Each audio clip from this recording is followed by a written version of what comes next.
The chapter we are going to look at today is known as The Professor. This is chapter 12 of Rabindranath Tagore's My Reminiscences. And while it may appear that the professor refers to an actual professor, you'll realize that the professor is a pseudonym of one of one of the people Rabindranath Tagore met in school, right? Who went by the pseudonym, the professor. So anyway, let's move forward with this chapter and look at a few excerpts once again. The first one goes as follows. On leaving the normal school, we were sent to the Bengal Academy, a Eurasian institution.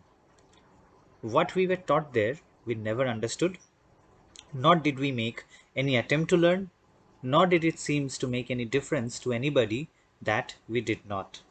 The boys here were annoying but not disgusting, which was a great comfort. So you see, Rabindranath Tagore's criticism of the education system continues. He had previously criticized, perhaps severely criticized, what he had learned in the normal school, and before that, the Oriental Academy, right? So, to a great degree, Tagore lashes out, literally, so to speak. He lashes out at these educational institutes where he went to study, and um, the one we are studying about in this chapter, the Bengal Academy, is also not left out of this criticism. So we have seen him talk about three different educational institutes, and his criticism about all three is scathing. Once again, he says what we were taught at the Bengal Academy, we never understood, nor did we make any attempt to learn, nor did it seem to make any difference to anybody that we did not. So no one was really bothered about learning, right? It was just a formalized institution where some activities were scheduled, and the schedule had to be followed. Now, whether the schedule resulted in actual learning or not, no one seemed to care about. And by no one, Tagore seems to suggest that he literally means no one, which is to say, not the students, not the teachers, and surely not the administrators of the school. So that seems to have been the case even in the third um, academy or educational institution he talks about. In normal school, we had, however, seen that there were instances where some teachers or administrators took interest in you know, Tagore's inclination towards writing poetry, and he did get some support there. It doesn't appear to be the case in the Bengal Academy. Let's now move ahead and see what he says further about this institution. So he says the rooms were truly dismal, with their walls on guard like policemen. The house refers to the school building, right? Don't imagine an actual house. The house was more like a pigeon-holed box than a human habitation. No decoration, no pictures, not a touch of color, not an attempt to attract the boyish heart. The fact that likes and dislikes form a large part of the child mind was completely ignored. Naturally, our whole being was depressed. So you see, Tagore seems to suggest, he claims almost that this school did not really intend to attract, or account for the likes and dislikes of children at all, right? So he seems to say, as we have seen before, and we are going to see more of that in my reminiscences, Tagore is often critical of the education system, and particularly in light of the fact that at the point when he was writing My Reminiscences, he already had his own school and university, right? He had founded the Bishwa Bharati institution, which is now Bishwa Bharati University, right? And it has a school, it has something that combines college university. So it has, at least in theory, it has a holistic approach. Now, whether the Bishwa Bharati that Tagore founded and the Bishwa Bharati that exists today, whether they are the same thing, is a different question altogether, right? And we are not going to try and answer that in this lecture. What is important for you to notice here is that Tagore is not criticizing the education system as an outsider. right? He's not someone, he's not a passerby, he's not a bystander who just comes across a school and says, "Arey, this is rubbish, bro."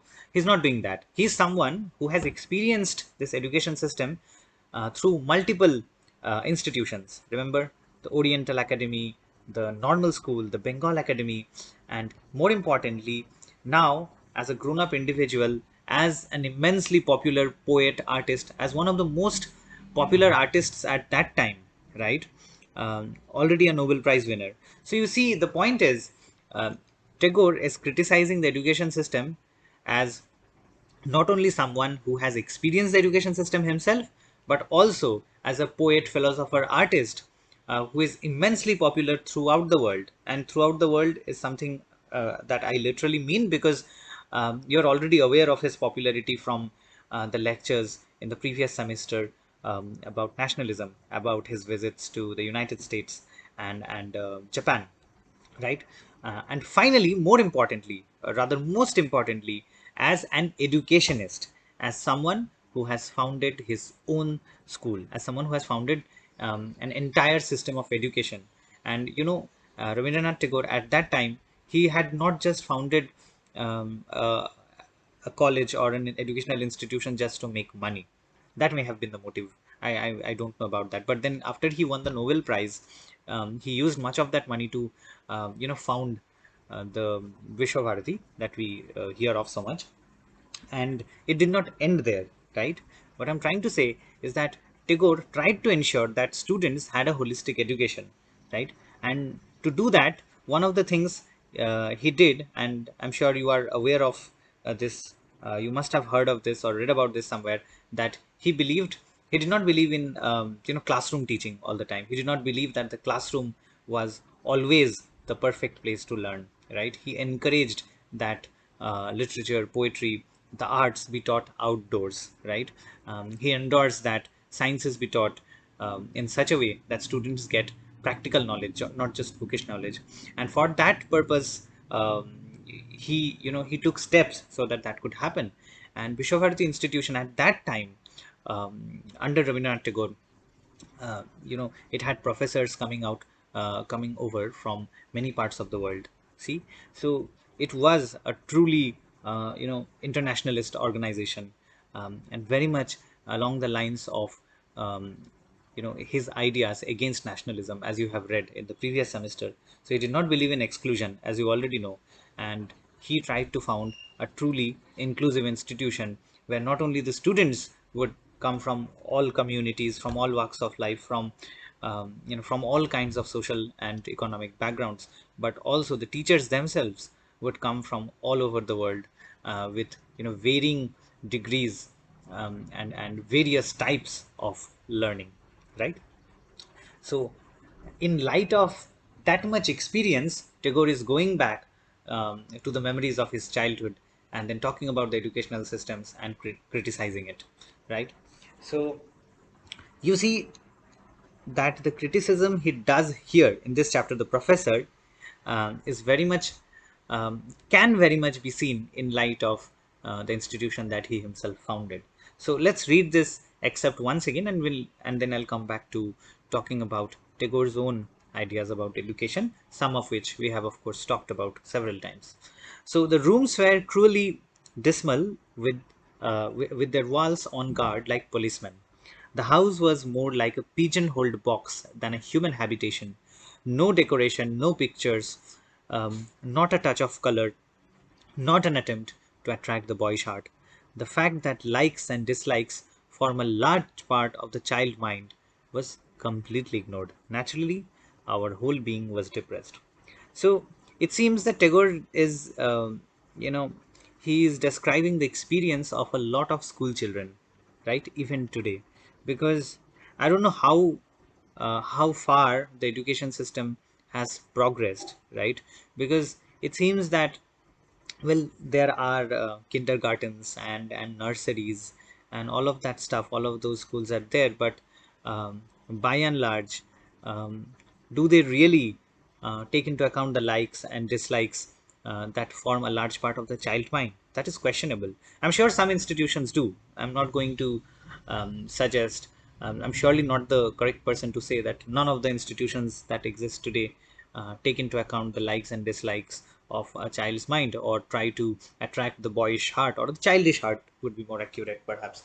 But you see, there is a great degree, or a large portion, perhaps the lion's share, as it is termed, of the education system that exists even today in our country seems to ignore these things, right? Ignore, they do not even try to attract the child's heart, or do not take into account the likes and dislikes, as Tagore says, of a child's mind. So, no decoration, no pictures, not a touch of color. That is essentially what you have. And whenever, in the rare instances that you do have some decoration, some pictures, and some touch of color, you should know that this is a truly rare thing that should be treasured, right? And then again, just because there are touches of color or pictures or decoration does not mean necessarily that it this institution, whichever institution it may be, takes into account the likes and dislikes that form a child's mind or childish heart, right? So remember the extent to which Tagore is critical. In this context, I will just talk about one more text that Rabindranath Tagore has written, and I'm not aware of whether this text has a translation. There should be in Bengali. This the original text is called Tota Kahini, right? Tota as in the bird, right? The parrot.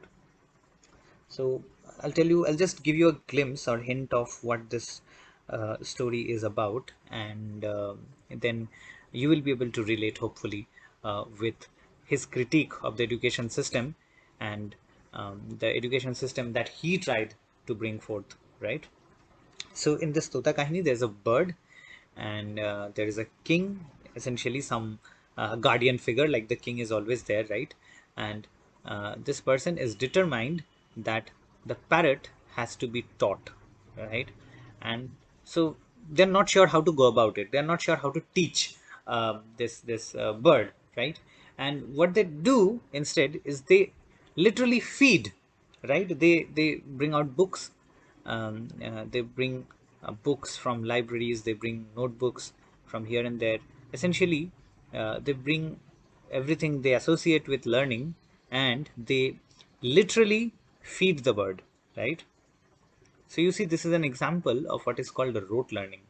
And in the story, if you read Tota Kahini, you will realize that it doesn't end well for, surely not for the bird, not for anyone in the story, because what they were trying to do is not trying to teach the bird anything, but trying to force feed, right? They're trying to feed learning, and learning is something you cannot feed.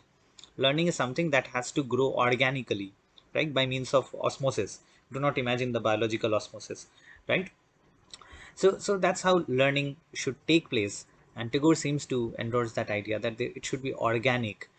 It should take into account the likes and dislikes of the learner.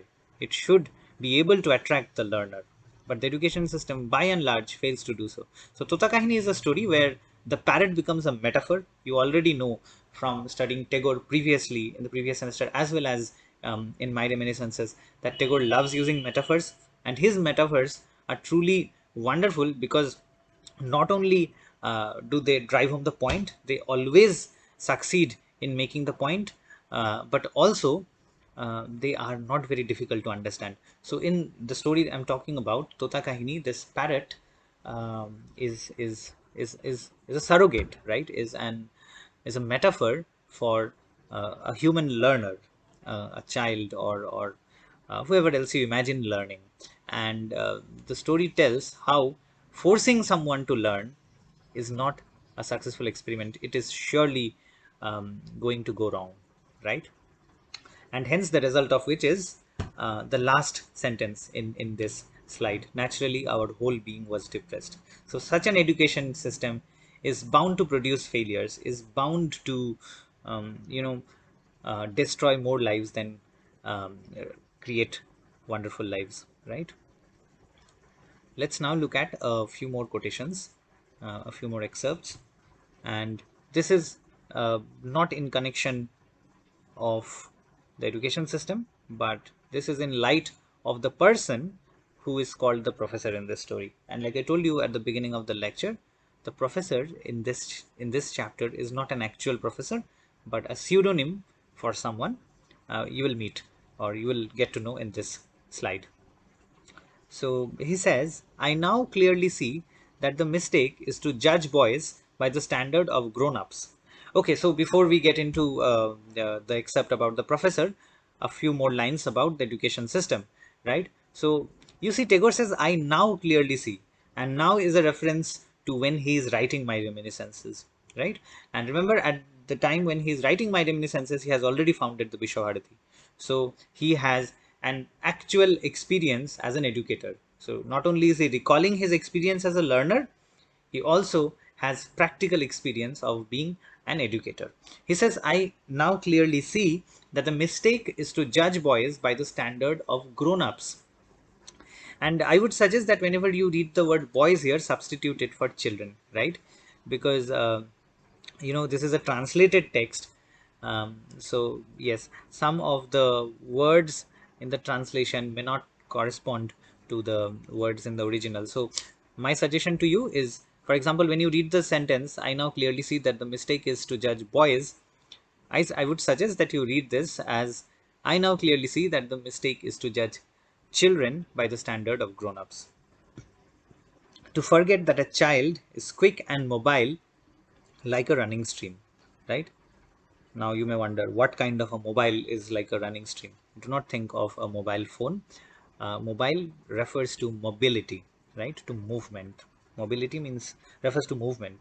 So mobile is essentially something that can move, right? Mobile phone is mobile because it can be taken from one place to another. So a child is mobile not because the child is actually a phone, but because the child can move and is like a running stream, as he uses the metaphor here. And that, in the case of such, any touch of imperfection need cause no great alarm, for the speed of the flow is itself the best corrective. So you see what Tagore's approach to education is. He says that when you find imperfection in a child, when you are not happy, or when you, meaning the education system, when the education system sees that a certain child is, say, imperfect in some way or the other, maybe he's not a good student, maybe he is not successful in his examinations, maybe he does not understand the subject, right, which is very often the case with children, right? Tagore says there is no need for great alarm. It is nothing alarming because the speed of the flow, he has previously compared the child with a running stream, and he says that the speed of the flow is itself the best corrective, right? So what often happens in this education system is, you see that a child is not doing well in his studies, maybe not succeeding, not scoring a lot of marks in the exam, and uh, and the reaction that we often get from parents or perhaps even teachers or administrators is not very supportive of the student. It's often, it often accuses the student of not being able to study, right? So Tagore does not agree, right? Tagore does not agree that if a student is not successful as a student, if a student has not succeeded in getting, in securing very good marks, or if a student has not been successful is in able to properly learn his lessons, the fault is not necessarily on the student, right? And two things: the child who is learning is like a running stream, and the speed of the flow should itself be allowed to be the best corrective. And the second important point is that it is incorrect to blame the student, right? It is often the student. Like in my time, I'm sure you too have experienced this. It is assumed that it's the student's fault, right? As if the brain is dull or something. But that is not the case, right? I think psychological studies and the science of education, pedagogy, they have evolved to such a state, and it is now known by researchers, by, like, this is not something a random person is saying. Scientists and researchers have studied the teaching learning process, studied the psychology of hundreds and thousands of students, and we know today that there is no such thing as a dull student, right? The problem is with the education system. There's a very famous quote I think it is attributed to Albert Einstein, but do check if Einstein actually said it. The quote goes somewhat like this: "You cannot judge a fish by its ability to climb a tree." Right? You may be able to judge a monkey by its ability to climb a tree, but you cannot judge a fish by its ability to climb a tree. Now, why is this? How is this relevant to the education system? And why am I talking about this quote allegedly from Albert Einstein in a class about Rabindranath Tagore's My Reminiscences? The reason is, let me tell you what the reasons are. So, first of all, Tagore is talking about the education system quite often. This chapter, even though we haven't yet come to talk about the professor, we are mainly talking about the education system, as we have previously in several other lectures, which were also about chapters talking about the education system. Now, you see, Tagore has already made his case, right? That do not blame the student, is essentially saying you have to make it interesting for the student. And by you, I mean the education system, the teachers, the administrators, even the parents, the guardians, right? Um, Everyone who is part of the teaching learning process should make the learning process accessible to the student, right? And as Einstein points out, which I find very relevant, the reason I mentioned this, he says that it is incorrect to judge a fish by its ability to climb a tree. So, if you consider all animals as learners, if you take, say, let's take three, or let's just take two examples, two animals. Take a monkey, take a fish, right? Now, if you judge both of them by the same standards, obviously one is going to have an advantage over the other, right? So, um, if you ask a monkey and a fish to, on the basis of their abilities to climb a tree, who do you think is going to win?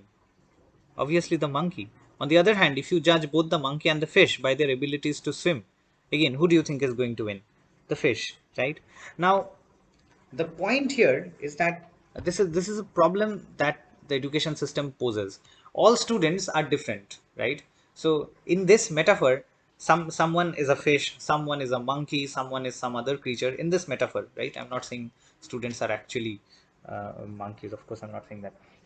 So you see, uh, Tagore here and Einstein and Tagore, I'm sure you are aware that they even had conversations. They met each other and they had conversations about various subjects. And this seems to be one of the areas in which they seem to agree that uh, you have to judge a fish by its ability to swim, right? Not by its ability to climb a tree. And you have to judge a monkey by its ability to climb a tree and not by its ability to do something else that another animal does well, right?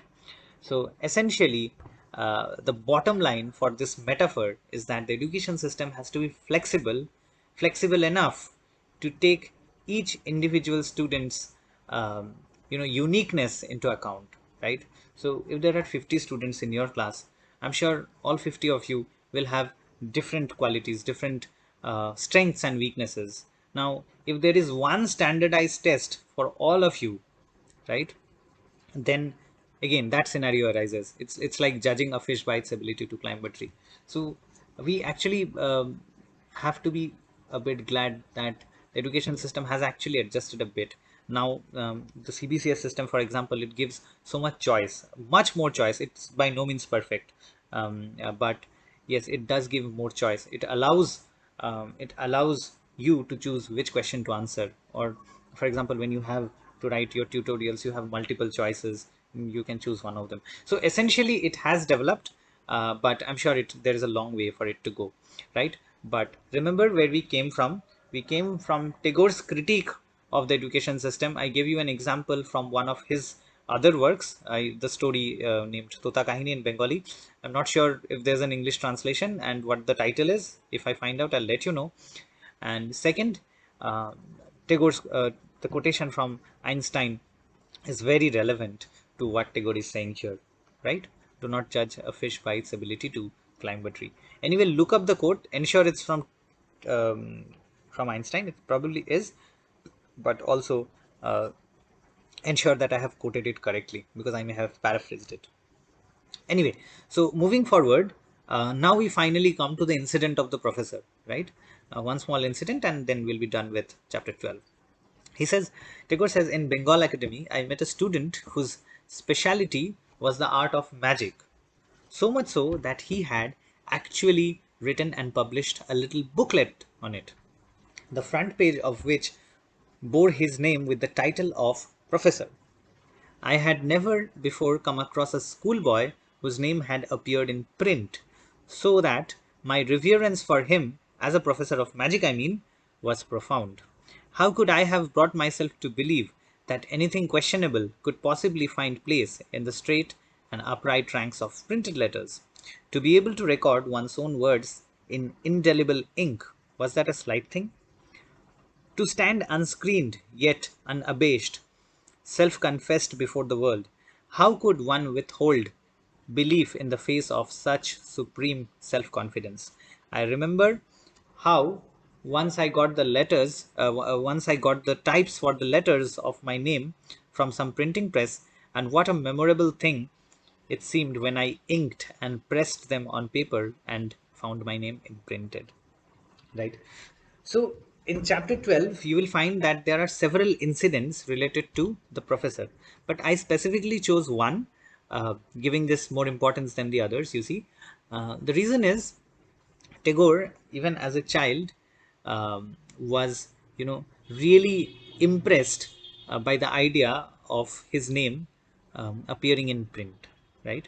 So, and this person, the professor, the person who went by the pseudonym the professor, um, was, despite being a schoolboy, he actually managed to publish a booklet, and there um, the title page of the book contained his name, and that truly impressed Rabindranath Tagore, and he had a great deal of reverence for him, as he says. So you see, the emphasis in this story is on the fact that um, seeing someone's name in print, someone seeing someone's own name in print, or seeing one's own name in print, to be more specific, is quite impressive, as Tagore says here. So I'm not going to put much emphasis in this incident, any further emphasis on this incident. There are quite a few incidents related to the professor. Read them; those are mostly fun incidents. But the locus of this chapter, despite being titled "The Professor," is on Tagore's critique of the education system and his proposed solution, because he does propose a solution in this chapter. Remember, he says that whenever there is a touch of imperfection in any student, in any child, there is no cause for great alarm, because the speed of the flow with which he compares children, remember, he compares them like a running stream. So in the end, he says that the speed of the flow of this stream is itself the best corrective.